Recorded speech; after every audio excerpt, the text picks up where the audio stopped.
So,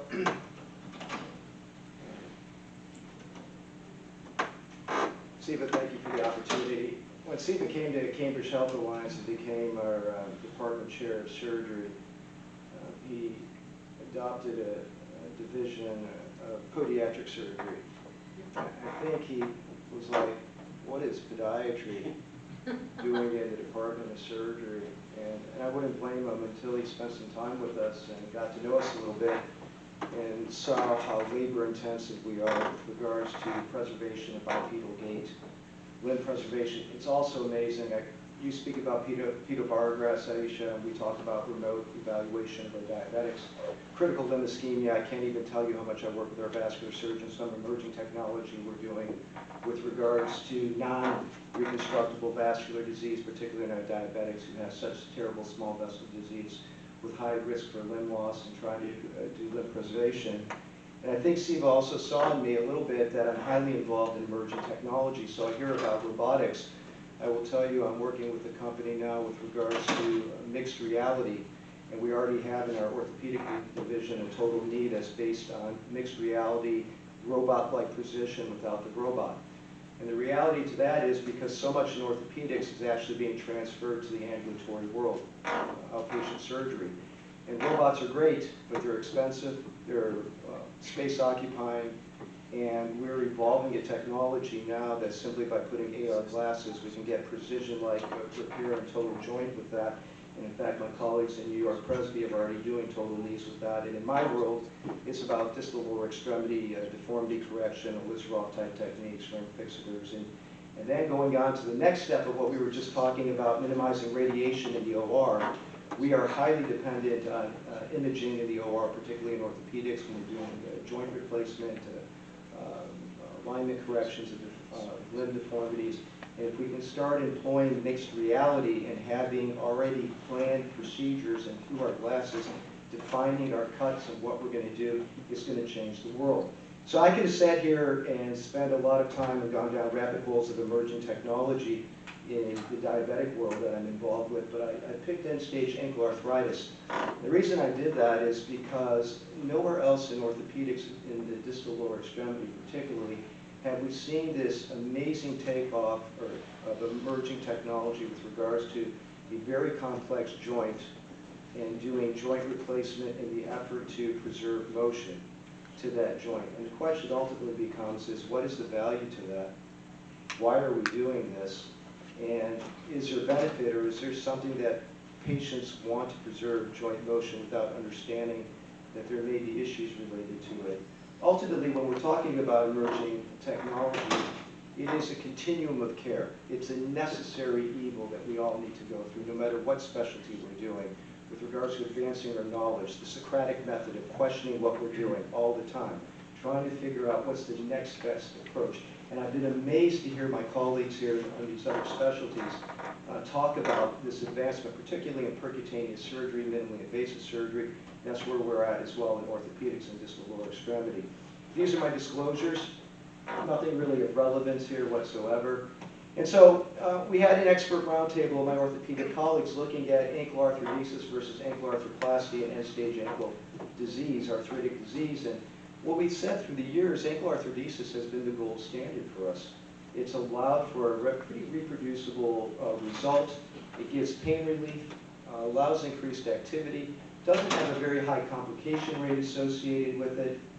We appreciated that as long as there was normal motion around the surrounding joints, what we call the subtalar joint and the metarsal joint in relationship to the ankle joint, that most patients did exceedingly well. They could walk on flat surfaces. They could be very functional. I have staff in my OR that I've done ankle fusions on, and if I asked you to tell me which limb was the ankle fusion done on, you would not even be able to tell. So here we have a reproducible repair that for most people with this disease can do extremely well. We also know that coronal deformity is a very difficult thing to manage in these cases, and we'll talk about the etiology of end-stage ankle arthritis a little bit. But when we're talking about deformity correction with replacement, that can become a very complicated process. And unlike the hip and the knees, we don't have a lot of choices when these things fail. And when we take a big bone block out of the ankle joint and we leave a big bone void, and that fails us, what do we do next? And otherwise healthy people who suffer end-stage ankle arthritis, to offer them a transtibial amputation because of a failed, relatively potentially elective procedure is not a great thing. So these are very challenging. And ultimately, in order to make arthroplasty work, alignment and stability must be attained to the ankle joint. And I'm going to kind of go through this quickly, I'm going to try to highlight the points, but again, what I said, ankle arthrodesis is highly reliable. It allows injury to activity. Infection's not common, particularly as I do a lot of these arthroscopically now, without large incisions. Implant costs are pretty low. And that's an important aspect. I work at Cambridge Health Alliance, and that is a public hospital system. And I have the fortune of having a very robust tertiary practice where I have a lot of private patients referred in too. There is inequity in our healthcare system in the United States. We recognize that. Not everything that's available to my private health patients in insurance always becomes available, as much as we'd like to say the case, that it is with our Medicaid patients and our safety health net system. So cost is a factor as well. And when we're looking at total ankle arthroplasty, there's some theories about it with regards to preventing secondary biomechanical issues to preserve other joints. We're looking at, there is an increased implant cost to it.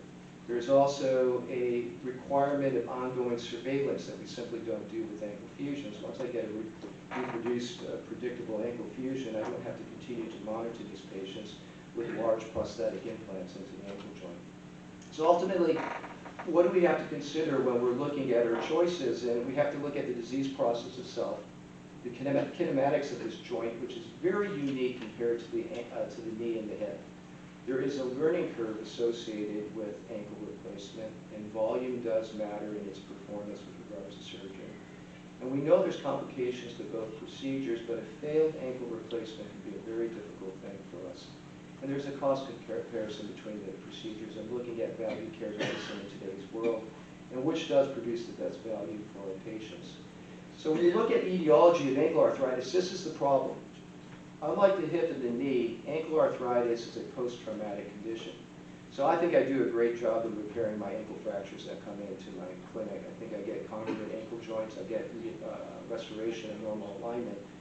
But invariably, a good number of these patients will proceed to have some level of end-stage ankle arthritis. And I frequently tell my residents, the 25-year-old ankle fracture you just treated will likely be the 45-year-old with end-stage ankle arthritis, who's in the prime of their career, who has now a debilitating condition of the ankle, and what are we going to offer that patient at that point?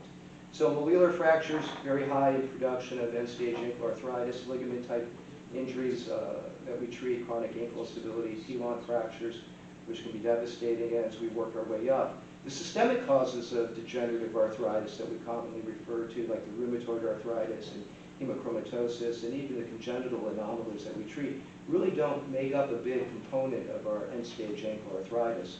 So really, primary osteoarthritis is only about 9% of end-stage ankle arthritis. That's uniquely different than the hip and the knee, and it's also uniquely why we see an age difference in our patients who suffer from this. So if you look at the age distribution in end-stage ankle arthritis, usually are patients that are 50 and 60-year-old patients who remain gainfully employed, are busy, want to be up on their feet, and they're trying to preserve some type of quality of life. We also appreciate that most of these are post-traumatic in nature, and have some inherent deformity, and commonly there is a varus deformity that we see. So when you look at this epidemiology, when you look at the age that's involved, that residual deformity, this becomes a problem when we're managing something that can be very debilitating to a patient. This is actually one of the Boston Celtics G League players that I treated. Multiple injuries, had a Weber C fracture at one point in his life. Came into me and I did an arthroscopy just to look at the ankle joint, and there's no preserved cartilage in that ankle whatsoever. What do you do for a guy that still wants to play some pickup basketball? He's 42 years old, he's 6'3". You know, these are patients that are very challenging. This is not a great candidate for an ankle replacement because of its high demand. To do a fusion on this gentleman becomes a problem as well. So these are the challenges that we address. We also know that unlike the hip and the knee, symptomatic ankle osteoarthritis, thank goodness, is not to the same level.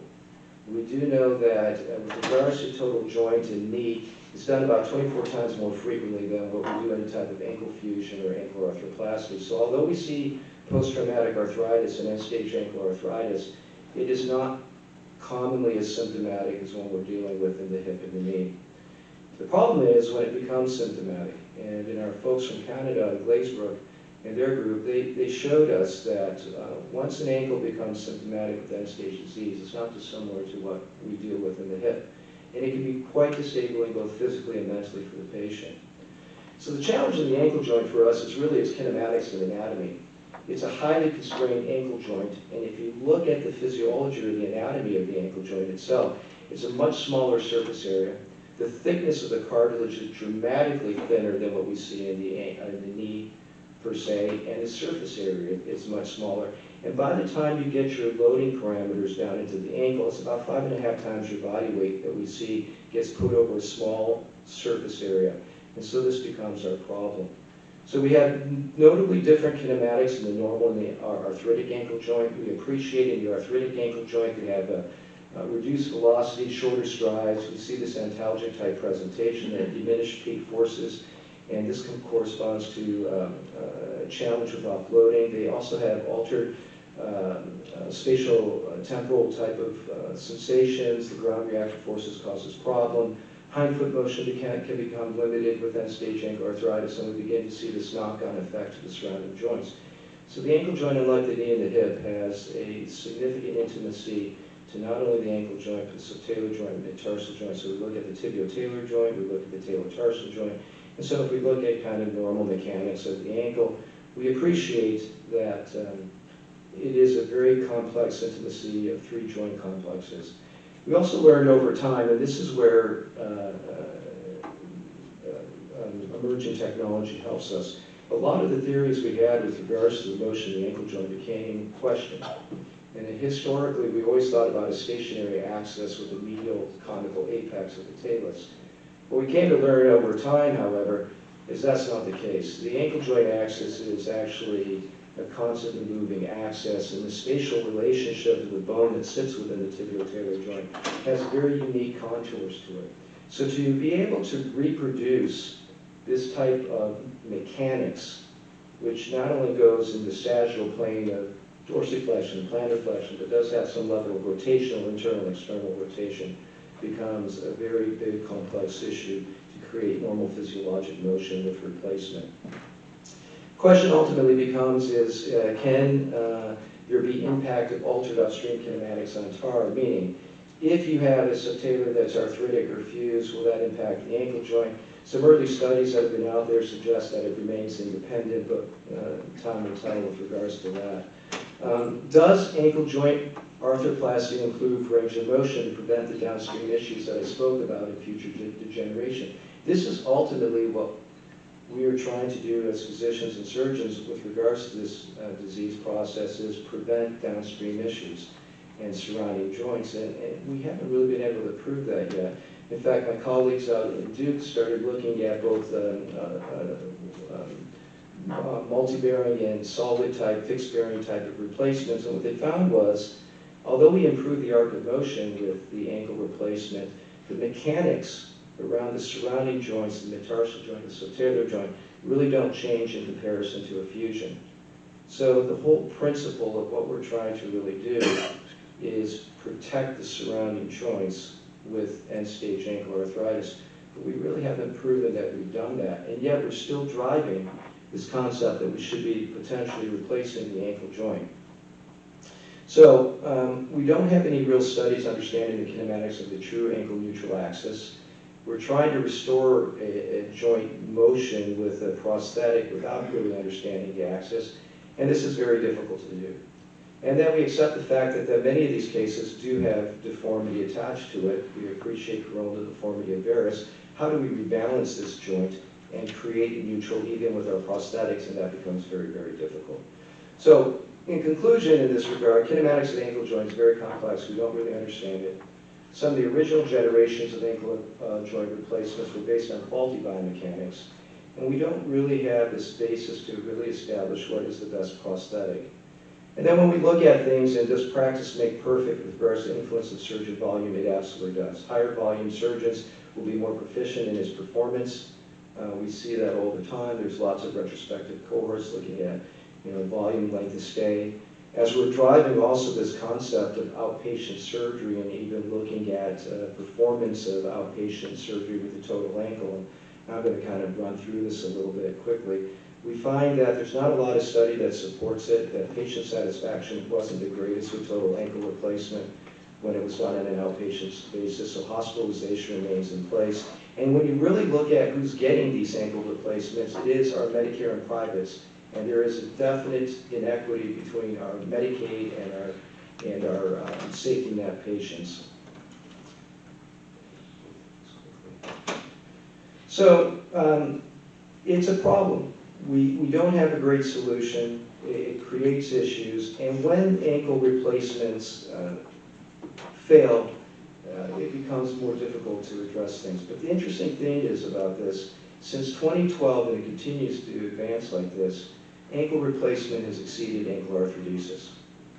We've got newer generations. They seem to be improved. I think we're having higher volume surgeons doing this, so we're seeing better outcomes. But we yet to really prove the basis for this. And there is an expense attached to it. If you look at cohort studies too on patients who get ankle replacement, they're not sick people, obviously, they're healthy people. Our sick people tend to get ankle fusions. We talk about pushing this to the outpatient world, but studies have been small, don't show a lot that patients do well on an outpatient basis. Look at high and low volume centers. It's interesting, high volume centers tend to have increased complications. That's partly because there's probably lower volume surgeons adding to that higher volume case. But if you look at low volume centers, which may be a single surgeon who does most of them, they tend to have lower complications as a center. As a surgeon, however, lower volumes do result in higher complications. There is a question about reduced learning curve, the new implants, so now we're doing patient-specific instrumentation. We're creating CT scans, creating PSI to minimize the amount of bone resection that we do with ankle replacement. But complications still occur and they can be devastating. Here's one of our ankle replacements. Obviously, the anterior ankle and the soft tissue envelope can be quite frail. We have tendons in that area. Once they become exposed, it can be very challenging to get these wounds to heal. It takes a large concerted effort to get this type of repair, so wound complications. This is a patient, actually, I'm about to do this next Friday at our institution. He had a total talus replacement. This is for when the talar bone that you see there is completely aseptic. There was an attempt at an outside institution to do what we do, 3D printed type replacements. This is the total talus. It became infected, septic, that had to be explanted. We used calcium sulfate antibiotic Bs to create an aseptic process, and now I'm doing 3D printed reconstructed anatomy to resect out the diseased bone and create essentially a tibio-talar calcaneal fusion with a nail. So ankle arthrodesis has been extremely predictable. It's done well for us. We do open versus arthroscopic. In my hands, I do the majority arthroscopic unless there's a large deformity attached to it that demands an open repair. In situ fusion with a minimally invasive technique works great. We talk about the number of screws in our profession, 2 versus 3. We see that 3 screws tend to have reduced non-union rates. Open versus arthroscopic technique, really no significant difference between the two, although the invasion is far less to our patients for a minimally invasive arthroscopic approach. And when you're looking at incidence of reoperations compared ankle arthrodesis to ankle replacement, there's no question that ankle replacement has higher reoperation rates for us at this point in time. So as we're going through this continuum that we speak about and try to improve our experience and knowledge and benefit our patients, we clearly see that this attempt to preserve a very complex ankle joint motion with replacement does have higher risk and higher complication, and that's been done through multiple meta-analysis studies. Can achieve similar outcomes, but the incidence of reoperation and major surgical complications is significant with total ankle arthroplasty. And if I were to tell you where I stand today, is like we talked about here all afternoon in many regards, patient care is tailored. I would say to you, if I had isolated tibio-talar joint arthritis and I remained young and active, I would do an arthroscopic ankle fusion without sacrificing the fibula, with known down the road that if I got older and less demanding, I could have a revision replacement. I would do replacement if I have concomitant arthritis with surrounding joints, because to do a pan-talar fusion on a patient can be extremely debilitating, so some level of joint preservation motion of the ankle is great when the surrounding joints have to be fused. And ultimately, low demand patients, both are acceptable approaches, but you have to consider the cost, ongoing surveillance that we need with these ankle replacements, and the potential increased return to ORs, and brings into question TAR, what we call total ankle replacement versus ankle arthrodesis. Thank you.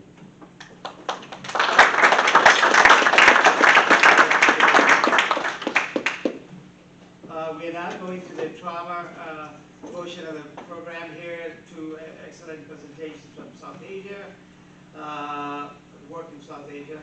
First is from Dr. Thayasivam Gobyshanger from Jaffna, Sri Lanka. He's the ICS Sri Lanka president. He's going to speak on trauma, a forgotten epidemic.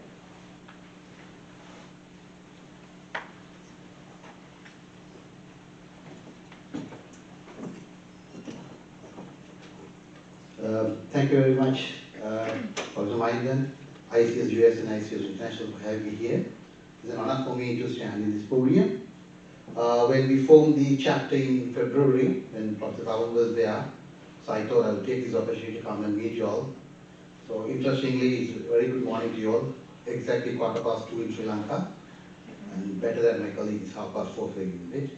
Anyhow, it's interesting when we go over here, we met a person of 4 decades from the same village we are born and bred, studied in Thames High School, and found our partners in the same hometown. This is probably the, is he here? No, he's got Vicky, and mine in the 70s, 80s, late 80s, and early 90s at Thames High School. Coming back to my presentation, it's just something we get to continue from what we have, from something to continue from Ravon's presentation.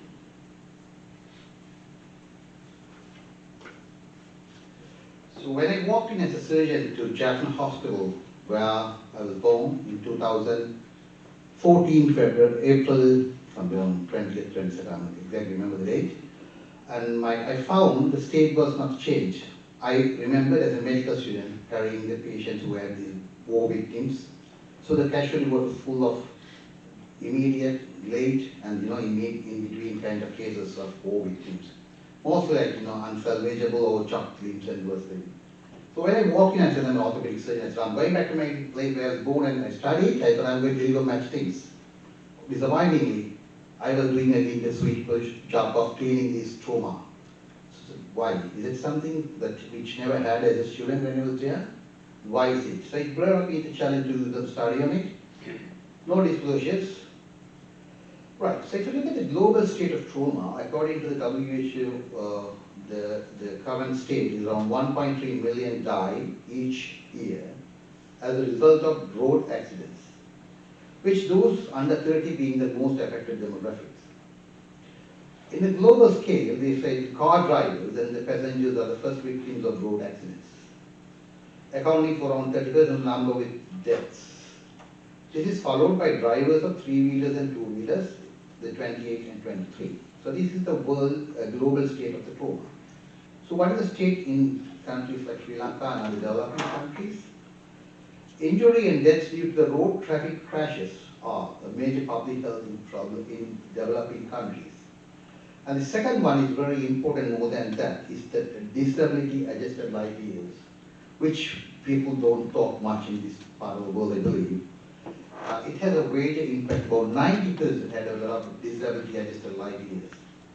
And due to the imposing of the legislation was not that much and not taking care of the protective side, we have a lot of children, 0 to 4 and 5 to 14 years, increased fatalities and greater high, more than 6 times greater than the high income countries. And the highest burden of injuries and fatalities is borne disproportionately by the poor people in developing. Even that, not only across the country, in the country, the accidents and the disability life and the burden is more on the poor people. So what is the state in Sri Lanka? And we don't have any data. Unlike the countries like US and others, interestingly, the low-income country, there's no proper trauma registry data. Even some data across the world is difficult to retrieve. Even in America, they have the independent hospital-based or province-based, but it's not the common global thing you can easily achieve. In Singapore, they don't show it to others. I don't know why. I was trying to find out from the colleagues from Singapore as well, and they don't say that we don't have data as such. Like, so it's so in Sri Lanka. So I thought, am I dealing with something when others are not dealing? So I'm trying to find out why is it and how am I going dealing with that. There's no proper data.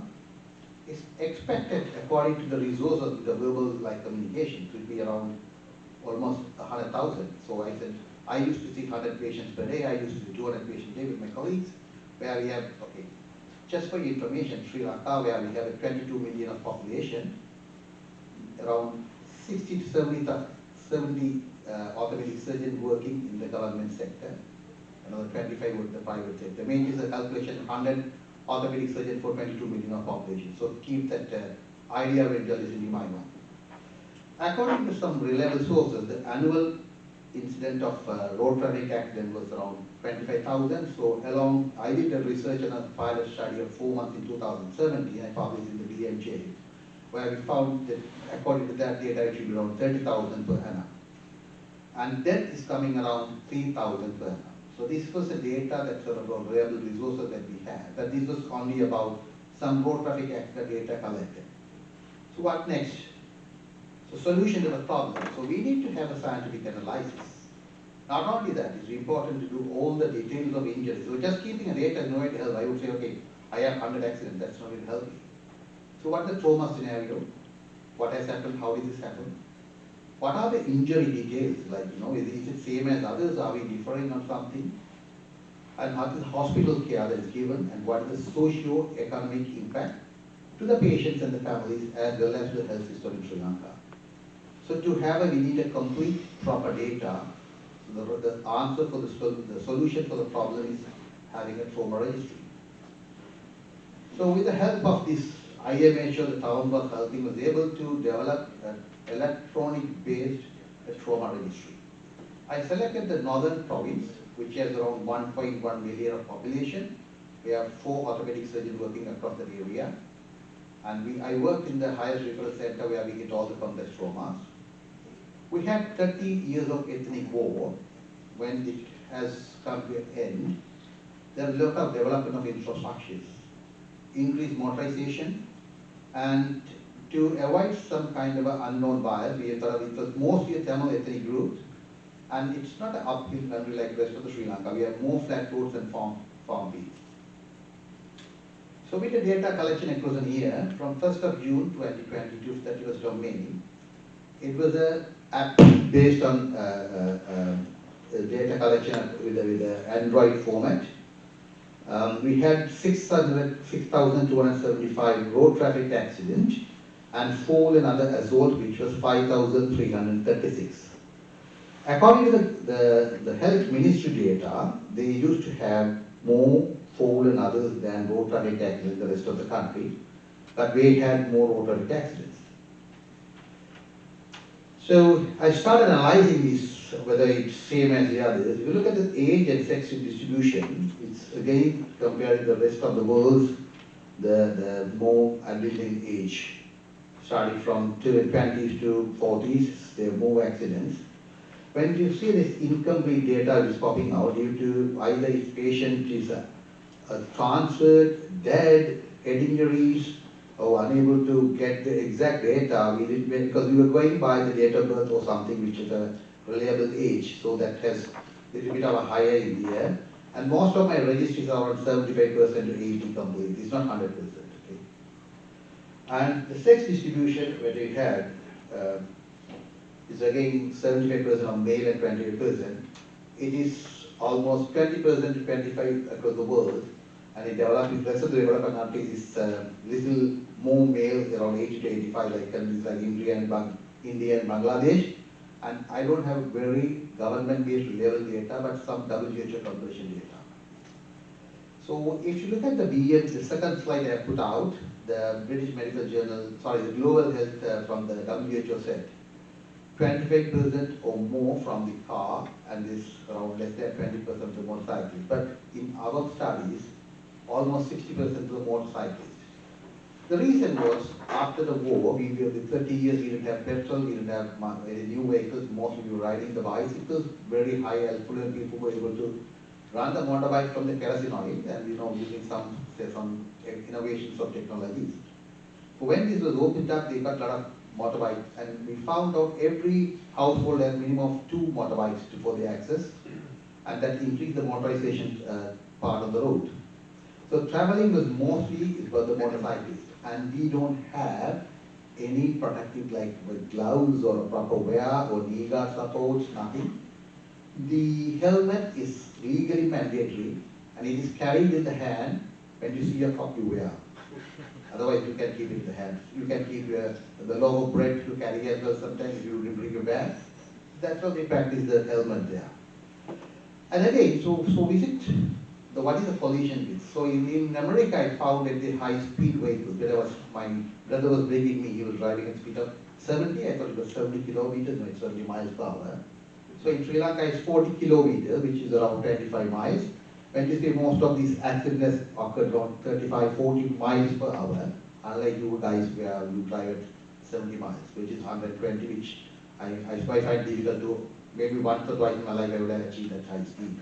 So most of the accidents were happening at the speed of 25 to 30, 35 miles per hour. It's not a very high speed accident.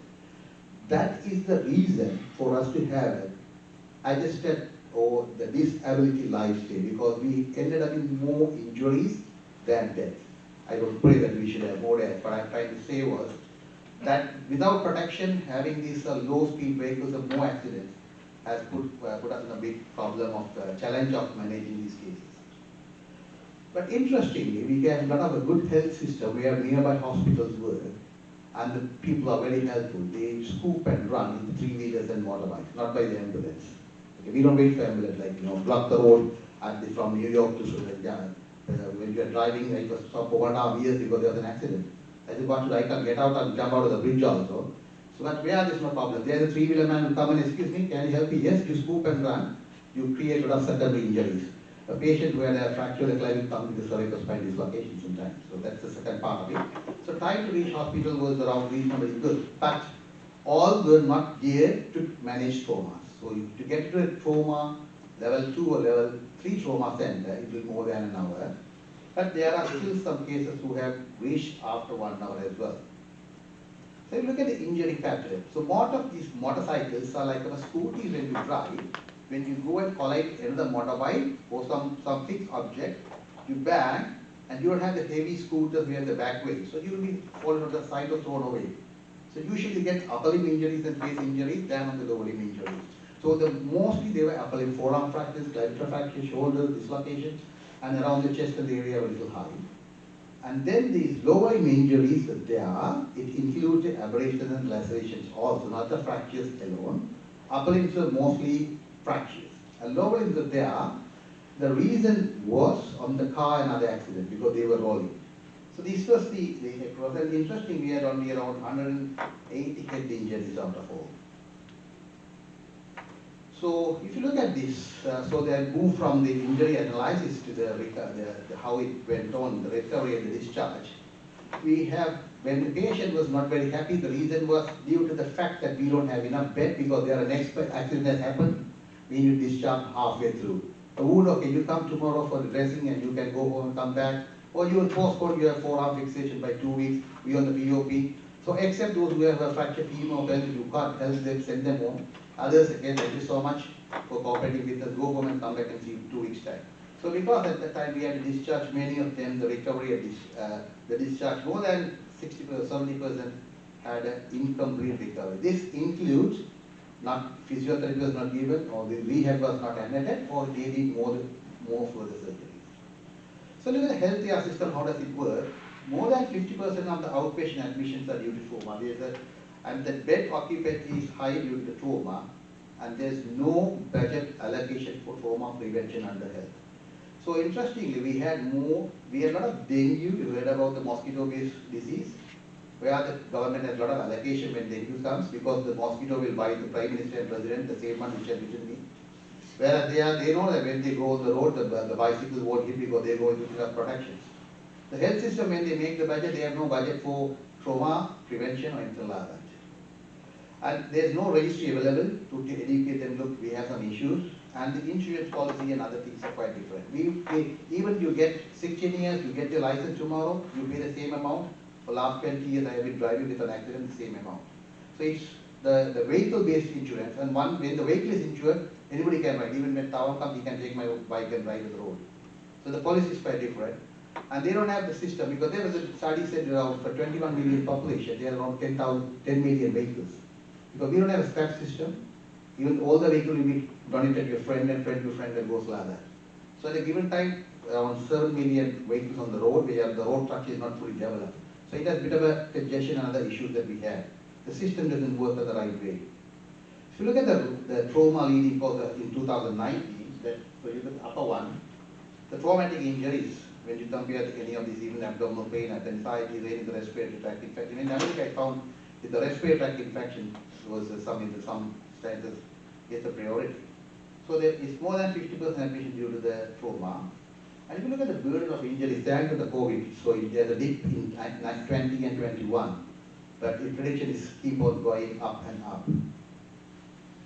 And if you look at this, why a cold is an epidemic, if you look at the leading cause of death in the world in 2019 is a preventable death, okay? It's there. It is the cause 5 when you compare with the rest of the things like cardiovascular and others. And if you look at this leading cause on a preventable injury to death, it's the road injury almost 60%. So it's an epidemic is a disease where you don't have it's contagious. It's not a contagious, but it has become a contagious where it's infectious, that somebody who sees somebody riding fast, they would tend to do the same. Why can't, so is it an epidemic? It's going to be a pandemic, I believe. So the Centers for Disease Control Prevention conducted a study comparing the United States and 28 other high-income countries regarding the road safety in 2015 and 19, and they found out the number of motor vehicle deaths in the United States increased by 2.5% from 2015 to 19. During the same time, 15 other high-income countries have experienced decreases in motor vehicle deaths. So across 9,000 miles from Jaffna to Philadelphia, we found that things are on the rising trend in America as well. So I think, thanks for this opportunity. So we are working hard further to publish this data and to educate our ministers and others. But I need to take it across the country, because you can't go by your region and say that is the trend. So I'm looking for more support to establish a trauma registry. So, that's my current situation. We are taking some measures with the data we have collected locally. And thank you so much for the opportunity. Thank you.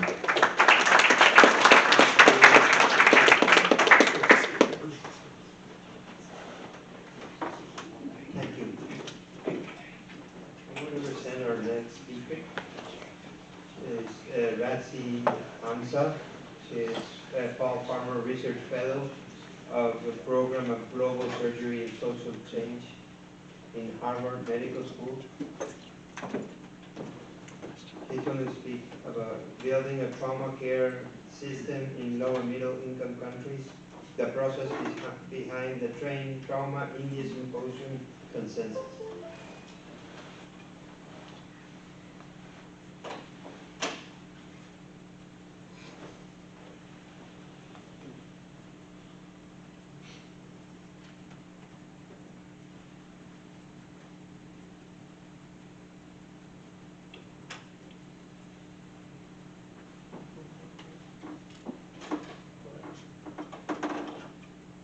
Thank you for having me today. My name is Radzi. I'm a neurosurgical resident actually from Malaysia. I'm currently doing my postdoctoral research at program in global surgery and social change. So coming from Malaysia, trauma is also one of my passions. We have really high trauma in Malaysia, same with Sri Lanka, same with India, same with many developing countries. One of the projects that I work during the fellowship is trying to build the trauma care system in India. It's together with my faculty, Dr. Nakul Reka, who is the trauma surgeon in Brigham. So we chose India because what is one of our long-standing partners that Dr. Reka has been working together for many years, on top of many other visits. I'll explain after this. I have no disclaimers. Our previous speakers has already spoken a little bit about this. So trauma is one of the biggest challenges in public health right now. It accounts to 250 million and costs nearly 4.8 million deaths annually globally. And out of that 4.8, 1/4 of them, 25% of them is due to road traffic accident. And 90% of them come from LMICs rather than HICs. So the WHO came out with the global burden of disease recently last year that shows that globally the RTI's mortality reduced by 5%, but in India it's actually raised by 18%. There's such a stark differences there. There's a paper that was actually published 2 years ago in the Lancet that shows that comprehensive effective trauma system can reduce mortality up to 200,000 per year. So hence why we decided to go to India, hence why we started to try to help build the trauma system, hopefully reduce the mortality due to trauma. So the chart here is very simple, just trying to show the complexity, the interconnection between treatment of trauma for patients, starting from pre-hospital until post-rehabilitation, encompasses in the trauma registry and under the umbrella of trauma system.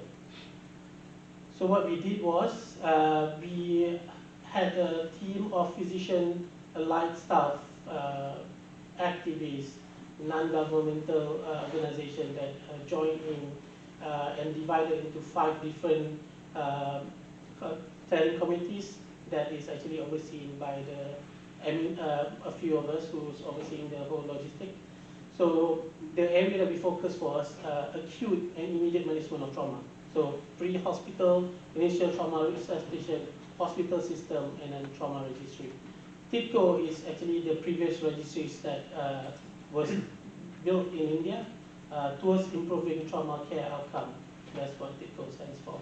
So that was a previous registry that was there in India. It's actually stopped, I think, in 2017. So we were trying to also analyze the data and see where is the problem and what can we do better. So the process started with the 5 different groups going through the literature online and did a scoping review and find what is the current state of trauma management in each respective sectors. And then subsequently they drafted a white paper and presented it as a conference draft, and then we had an internal review before they corrected and then circulated for the attendees. The symposium was actually held last year, 30th of September until 1st of October, so 2 days in New Delhi, AIIMS in India. So the first day was mostly the team presented what's the findings that they found from their scoping review, what's the current state of trauma, and then they had a discussion and proposed intervention that can be applied locally in India. There's a lot of papers that's published online, and a lot of it might not be applicable in India. So the main aim of the symposium is try to identify what is out there and how we can apply that in India. So subsequently, all those was collected, and then at the same time, we tried to code that into different teams, and subsequently propose and present again on the second day before another discussion, and then we come with a consensus. So each team, subsequently, we come up to, I think, 25 recommendation total, and then this was subsequently went through a consensus statement in which it was divided into easy, difficult, low difficulty, high difficulty, low cost, high cost. So if it's low difficulty and low cost, you're given -1, and then high difficulty or high cost given +1. And then subsequently the score was average. I'll show you guys the results there. Right, so for pre-hospital resuscitation, we have 7 different recommendations. If you can see it here, the chart was divided based on the x-axis is actually the low cost to high cost, the y-axis is low difficulty to high difficulty. So if you can see here, down here below, there's actually quite a lot of intervention that we can do. There is actually very low cost and low difficulties. For example, the bystanders appreciation, bystanders card, because in India there's a law called the Good Samaritan law. So it encourages people to actually bring patients to come to hospital the same way as Sri Lanka has. The three-wheelers will bring patients to come to hospital. The problem is a lot of these people doesn't really have a proper training. That's why when they come to hospital, they tend to have a worsened condition. Patients who come with clavicle fracture will have a cervical dislocation. So one of the things that we can do is we can do a training and then provide them a small card that they can put in their pocket. So if they see a patient with trauma, they can just look at the card. It's like, oh, this is how I should do. So stabilize the cervical, this is how I should transport the patient. It's low cost, really easy to do, so it's something that we can actually implement in India. So for initial trauma resuscitation, a lot of it is actually quite high cost, but not really difficult to do. But one of the main things that we actually noticed is like trying to implement the NALS. NALS is actually the National Emergency Life Support. So in the US, ATLS was the main thing for treatment of trauma. But in India, there's something called NALS, which is low cost, cheap, and much easier to actually implement. But trying to do that standardized for the whole country is still slightly difficult. So we're trying to do study and trying to figure out how we can scale this up for the whole country. Next, for system level intervention, we found there's 9 different, the team found 9 different consensus that they can do to actually better manage trauma. One of it is actually M&M, and then like peer trauma assessment. So basically what we, the same way as the US do, has different level of trauma, level 1, 2, 3 till 5. The same way we should do, they are trying to do in India. So like assess what's the current condition, that's current facilities and staff and the condition that's available in the hospital, and assign them to different level of trauma. And then keep doing peer review per year, and hopefully that can improve the treatment and management of patients. Next is trauma registries. So we found one of the main issues for TIDCO was financial costs and infrastructure. So like in the US, they have the NTDB, which like every hospital has to send the data to a centralized database, actually managed by the government, the NIH. So, but in India, those things are not possible. But we found out there's this thing called Arthritis, or right now it's called WHO Clinical Registry. It's free. The training can be done by the WHO. The data will be held by the WHO, but it's owned by you. So data management is done by them. You just have to figure out how to do the data storing and training. So right now we are in the process of trying to apply for grants and hopefully able to do hub and spoke centers for trauma registry in one of the districts in India. So basically, many of, if you can see based on our consensus statement, there are many low cost and low difficulty intervention that can be deployed to improve trauma care, especially in LMICs. A lot of time we think trying to improve the trauma care is really difficult. A lot of time we think it's really expensive, but there's a lot of low cost and low difficulty things that you can actually start first before you try to move to the more difficult and more expensive treatment. But the comprehensive, at the end of the day, comprehensive trauma care must also include community engagement, injury prevention, and post-discharge rehabilitation. This consensus team is mostly trying to focus on acute and immediate treatment of trauma, hence we didn't touch on prevention and post-op rehabilitation, but these are the areas that are actually also important in trying to improve the outcome for patients when it comes to trauma.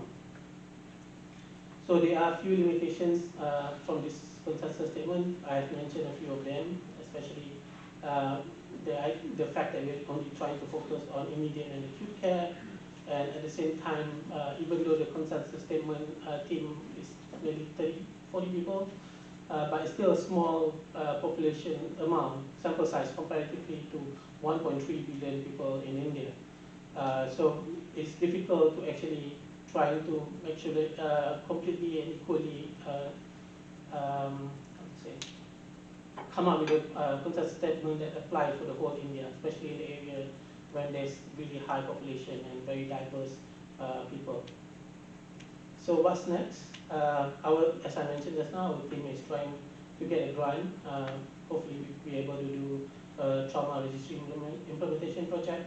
Hopefully with that we'll be able to identify where is the area in the system that is deficit, where we can improve the outcome for the patient. This is the team. Thank you.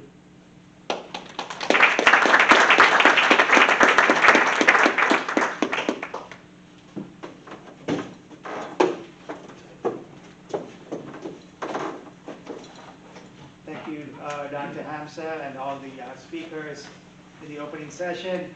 Unfortunately, we are running a little late, so I would encourage you to ask questions individually outside after